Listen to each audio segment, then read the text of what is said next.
நடிகர் தனுஷ் அவர்களுடைய ரசிகர் மன்ற கொடி அண்மையில வெளியாச்சு. அதனை பார்த்தவர்களோ தனுஷ் அவர்கள் அரசியலுக்கு வருவார், அதற்கு முன்னோட்டம் இது அப்படின்னு பேச ஆரம்பிச்சாங்க. ஆனா அப்படியெல்லாம் எதுவுமே கிடையாதாம். இந்த கொடியை தான் பல ஆண்டுகளாக ரசிகர்கள் பயன்படுத்திட்டு இருக்காங்களா. தற்போது கொடியில சில மாற்றங்கள் செய்யப்பட்டிருக்கு, அவ்வளவுதான் அப்படின்னு இயக்குனர் சுப்பிரமணியம் சிவா தெரிவிச்சிருக்காரு. இந்த நிலையில தன்னுடைய கட்சியில சேர வருமாறு தனுஷ் அவர்கள் அழைத்திருக்கார் முதல்வர் விஜய் அவர்கள் அப்படின்னு ஆளாளுக்கு பேசிட்டு இருக்காங்க.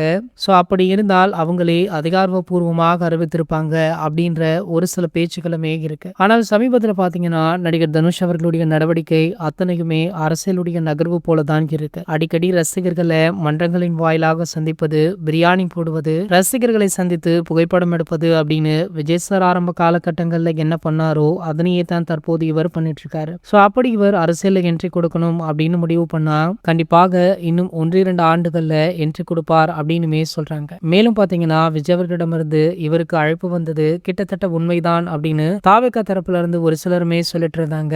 ஆனால் தனுஷ் அவர்கள் எந்த ஒரு பதிலையுமே தெரிவிக்கலையா. சோ எனக்கு கால அவகாசம் கொடுங்கள் அப்படின்னு நேரம் கேட்டிருக்காராம். கூடிய விரைவிலேயே இதற்கான அதிகாரப்பூர்வ அறிவிப்புமே வெளியாக இருப்பதாக சொல்லப்படுது. இது போன்ற செய்திகளை பத்தி நீங்க உடனே தெரிஞ்சுக்க நம்மளுடைய சேனலை மறக்காம சப்ஸ்கிரைப் பண்ணிக்கோங்க.